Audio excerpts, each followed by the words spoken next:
The American air traffic control system is at a breaking point. The Federal Aviation Administration says there's not enough air traffic controllers to run towers across the country. But 10 Investigates' Nathan Baca uncovered how this shortage is leading to dangerous conditions. He joins us live at John Glenn Columbus International Airport tonight. Nathan? Well, Jerry, every time your pilot takes off, your life is in the hands of air traffic control centers around the country. Now, that system has made air travel the safest way to get around for now.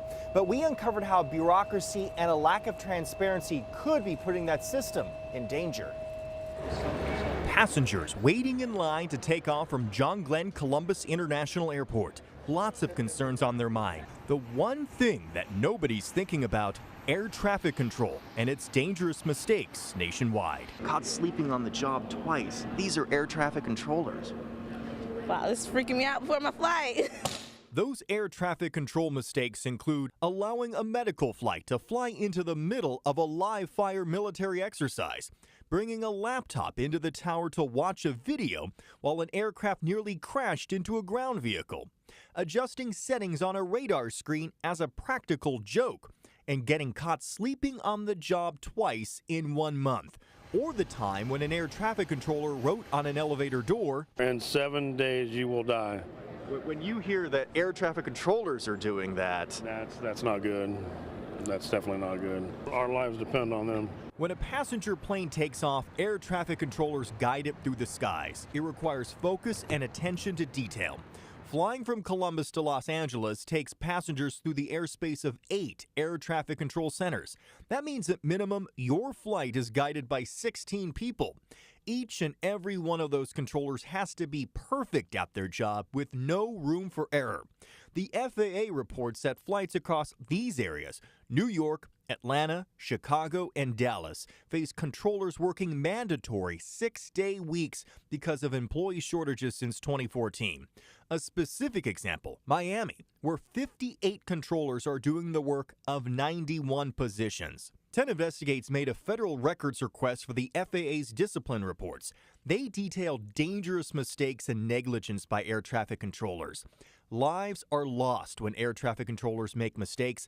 9 people died 2009 when an air traffic controller in New Jersey tried to have 3 conversations at once and sent a plane into a helicopter. One of those conversations was between the air traffic controller and another employee joking about barbecuing a dead cat. The air traffic controller received a paid suspension and was transferred to another airport, according to Aviation Committee member Congressman John Baca. We need to reform this whole process. Ann Whiteman began working as an air traffic controller in Dallas, 1984. After decades on the job, Whiteman first alleged dangerous acts happened at the Dallas Radar Center in 1998. She went to the Federal Office of Special Counsel as a whistleblower in 2004. After federal investigators verified her claims, the Office of Special Counsel gave her the Public Servant Award for coming forward in 2005. In 2008, the FAA admitted that their managers blamed 62 air traffic control errors on pilots rather than admitting responsibility. The FAA made changes, creating independent review of incidents involving plane safety.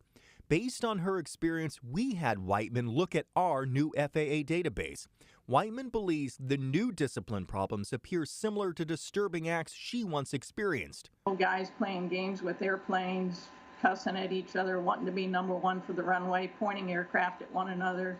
Alarmingly, 10 Investigates found FAA supervisors gave a lesser punishment than what is recommended by guidelines and immediate supervisors.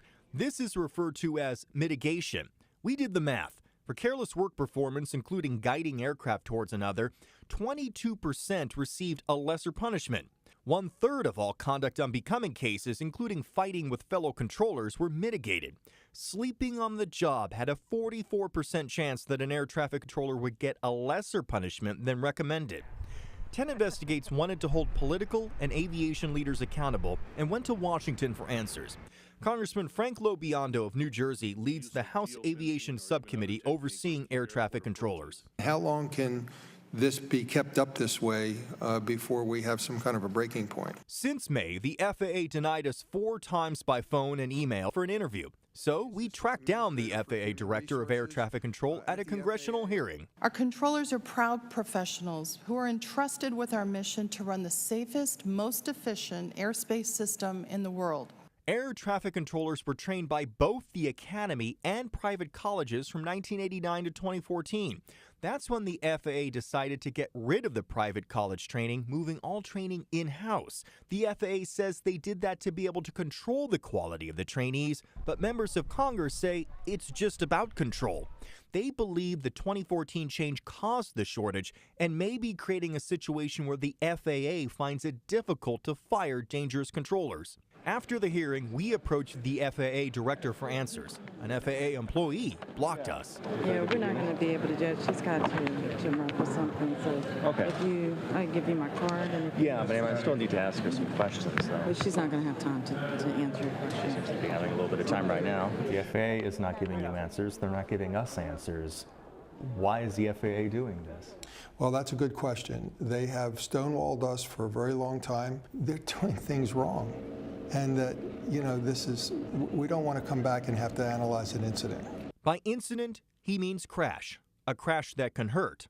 A crash that can kill. Congressional sources tell 10 Investigates that a bill is expected to be formed within the next 3 months that could tackle the air traffic controller shortage. But as far as those discipline problems that we've highlighted to Congress, they're simply saying that the FAA is not giving them enough information to really tackle it, so there are no plans to really move forward with any changes there. We'll stay on it. Reporting live at John Glenn Airport, Nathan Baca, 10 Investigates.